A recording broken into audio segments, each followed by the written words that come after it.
Olá a todos, mais uma vez muito bem-vindos.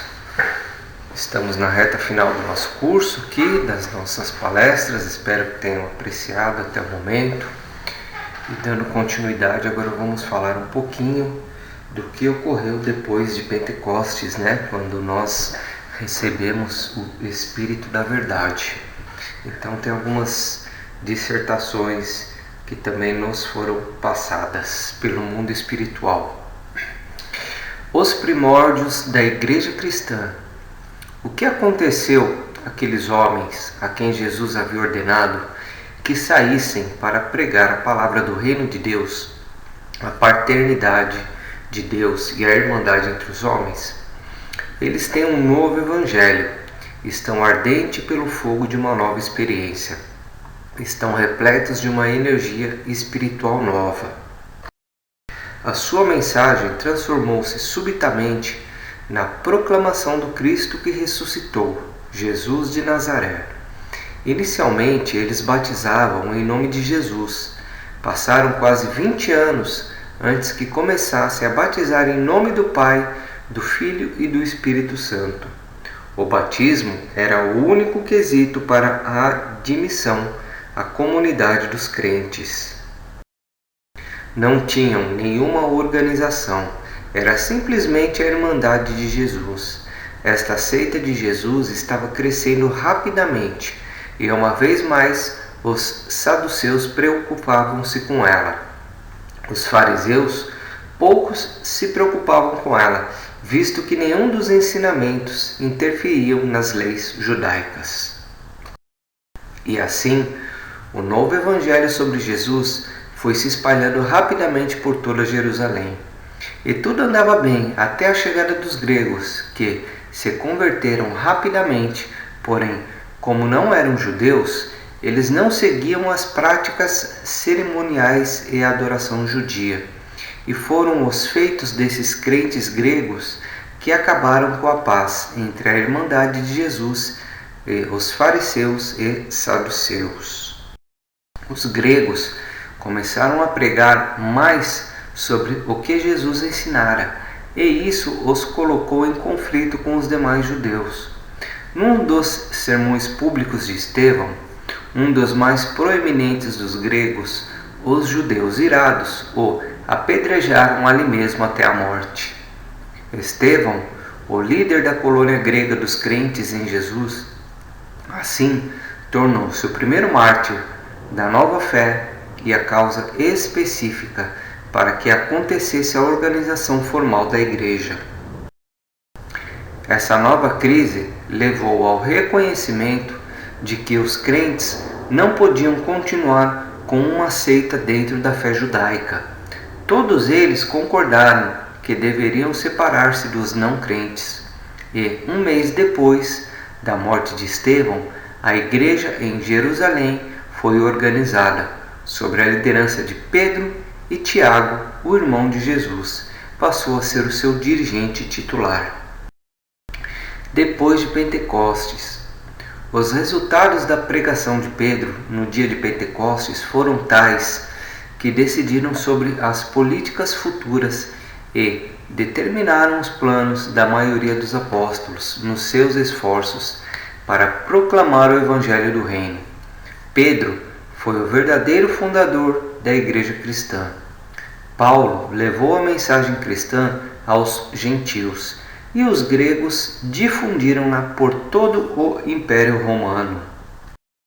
Embora o povo hebreu, limitado às tradições e dominado pelos sacerdotes enquanto povo, se recusava-se a aceitar que o Evangelho de Jesus, da paternidade de Deus e da irmandade dos homens, fosse a proclamação de Pedro e Paulo da ressurreição e da ascensão de Cristo, o cristianismo subsequente. Todo o restante do Império Romano acabou sendo receptivo aos ensinamentos cristãos que evoluíram. A Idade das Trevas na Europa. A Igreja, estando subordinada à sociedade e aliada à política, ficava condenada a compartilhar do declínio intelectual e espiritual na chamada Idade das Trevas. Nessa época, a religião tornou-se mais e mais monástica, ascética e regulamentada. Num sentido espiritual, o cristianismo estava hibernando. Durante esse período, existiu junto com esta religião adormecida e secularizada uma corrente contínua de misticismo, uma experiência espiritual fantástica que beirou a irrealidade e que filosoficamente foi semelhante ao panteísmo. Nesses séculos de trevas e desespero, de novo, a religião passou a ser algo de segunda mão. Os indivíduos se encontravam quase perdidos diante da autoridade superofuscante da tradição e do ditatorialismo na igreja. Uma nova ameaça espiritual surgiu na criação de uma galáxia de santos, os quais, se presumia, exerciam especial influência nas cortes divinas, e que, por isso, se apelasse eficazmente para eles, seriam capazes de interceder pelo homem perante a Deus. E aí, gente, que tem início ao comércio, espiritual, a compra dos favores, o engessamento da Igreja Católica. O cristianismo traz em si a história de ter se originado numa transformação não intencional da religião de Jesus em uma religião sobre Jesus, Tudo aquilo que já falamos, o foco que estava errado, a perca do foco. E ainda apresenta a história de haver experimentado a helenização, a paganização, a secularização, a institucionalização, a deteriorização intelectual, a decadência espiritual, a hibernação moral, a ameaça à extinção, a fragmentação e recentemente uma relativa reabilitação.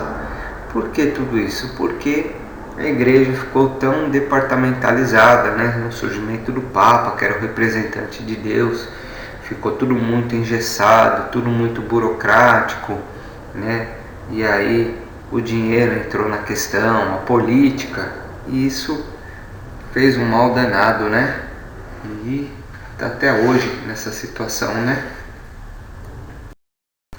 Os problemas modernos. O século XX trouxe ao cristianismo e a todas as outras religiões novos problemas a serem resolvidos.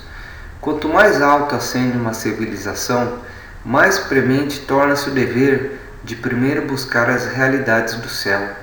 Em todos os esforços do homem para estabilizar a sociedade e facilitar a solução de seus problemas materiais. A religião está destinada a encontrar aqueles valores no universo que exigem a fé, confiança e certeza. A religião culmina na adoração. A religião descobre para a alma os valores supremos que estão em contraposição aos valores relativos descobertos pela mente. Não se pode sustentar um sistema social duradouro sem uma moralidade baseada em realidades espirituais, assim como não se poderia sustentar o sistema solar sem a gravidade. Ou seja, pregar a religião sem pregar a moralidade, não dá certo, elas andam juntas. O ser humano precisa dos dois, da religião e da moralidade. Ao observardes o mundo, lembrai-vos de que as manchas negras do mal que podeis ver se destacam sobre o fundo branco do bem último e eterno. Vós não vedes meramente manchas brancas do bem mostrando-se miseravelmente sobre o fundo negro do mal. Então, a bondade é muito maior do que esses pequenos pontos de maldade existentes no mundo afora. O materialismo. Não importando quais possam ser os conflitos aparentes entre o materialismo e os ensinamentos de Jesus, podeis permanecer seguros de que, nas idades que virão, os ensinamentos do Mestre triunfarão plenamente. Amém. Na realidade, a verdadeira religião não irá envolver-se em nenhuma controvérsia com a ciência, pois não se ocupa em absoluto com as coisas materiais. Para a religião, a ciência é simplesmente indiferente, apesar de ter uma simpatia por ela, enquanto se preocupa supremamente com o cientista. A ciência é uma experiência quantitativa. A religião é uma experiência qualitativa no que concerne a vida do homem na Terra. A ciência lida com fenômenos, a religião com as origens, os valores e as metas. Um dos grandes problemas da vida moderna é que o homem pensa que ele é ocupado demais para encontrar tempo para a meditação espiritual e para a devoção religiosa. O materialismo reduz o homem a um autômato sem alma e faz dele um mero símbolo aritmético no universo. O sociólogo materialista de hoje observa uma comunidade, faz um relatório sobre ela e deixa o povo como a encontrou. Há 19 séculos, alguns galileus, poucos instruídos, observaram Jesus dando sua vida como uma contribuição espiritual para a experiência interior do homem. Então, eles saíram e viraram todo o Império Romano de cabeça para baixo. Então é isso, esses são as instruções finais de como está a situação hoje, de como ela ocorreu após a partida de Jesus e esses séculos mais recentes, mais próximos a nós. Espero que tenhamos tido bom proveito desses ensinamentos e logo a gente acaba com esses vídeos aí, tá bom? Estamos na reta final. Até a próxima aula, espero que tenham gostado.